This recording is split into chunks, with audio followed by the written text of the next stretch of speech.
Hey creatives, welcome to part 2 of our video for our brand new petal puncher that just launched, our number 5 petal puncher.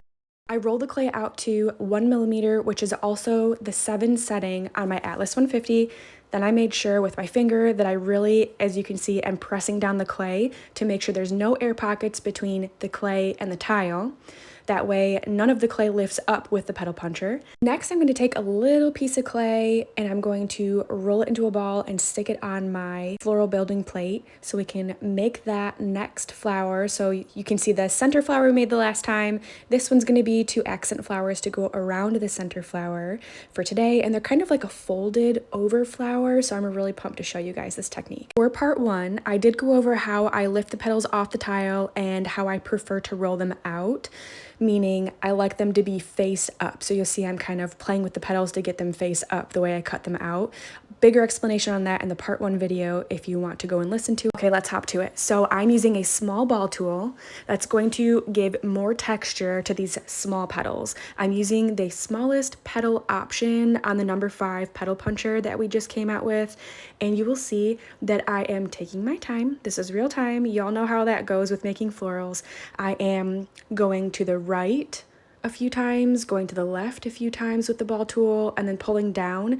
And then sometimes if I see that the petal is like thicker in any places and I want it to be thinner for a more natural look, I will continue to rock the ball tool across those places on the petal to kind of thin them out, if you will, with the clay, while still adding more texture to the petal. Now we're going to start building the first accent flower. So I'm placing the first petal down towards the floral building plate, and you'll notice every petal after that is going to curl kind of around this first petal that we laid down to create kind of like a folded over / flattened flower that's kind of gonna fit perfectly underneath the center flower. Sometimes I cut my videos if I feel like I'm being too redundant, but here I'm gonna show you guys how I try to keep the flower open in the center to still give it like a rounded shape so it's not completely collapsed. As I add this next petal, you'll see what I mean. I'm kind of folding this petal kind of like into the other petal. Yep, on the inside, and then kind of overlapping on the outside. And I'm going to keep building on this.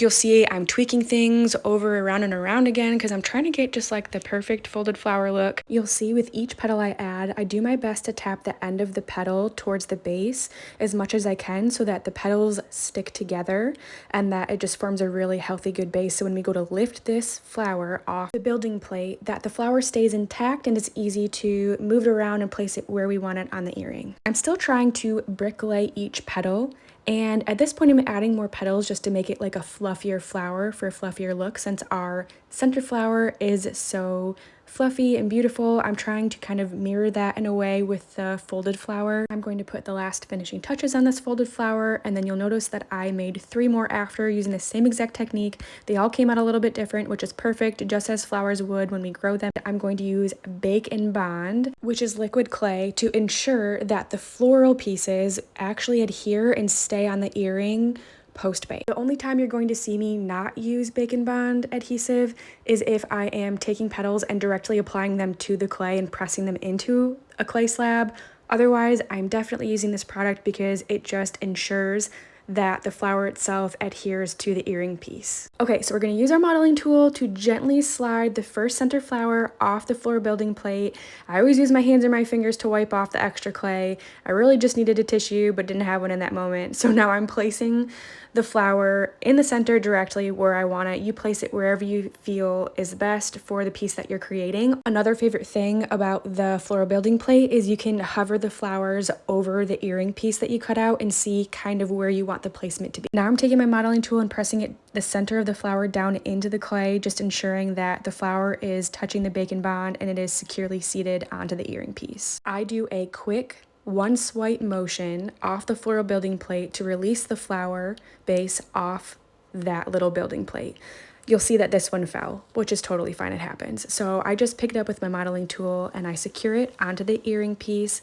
Make sure that it's on top of the adhesive, and I'm going to fluff the flower a little bit and just make sure that it's sitting properly. Okay, so now we're going to add Bake and Bond where we want to put the folding flowers. So I'm going to approximate it and kind of just add a little dabble-do-ya to each one That will prep everything for us to be able to just lay that folded flower on the spot that we want it to go, and then we will go ahead and start adding the flowers themselves. Okay, now I have like a double tool thing happening. I am using my pointed tool to kind of scoot over some of the petals from the center flower so I can press in the folded flower, and now you'll notice that I'm, trying to kind of move the petals around, kind of have it kind of lay a little bit over the folded flower. I'll mess with it more later, but look at how beautiful already that it's turned out. I love how it's already looking like a bouquet. Like you've got that center flower, now you've got a flower kind of surrounding it.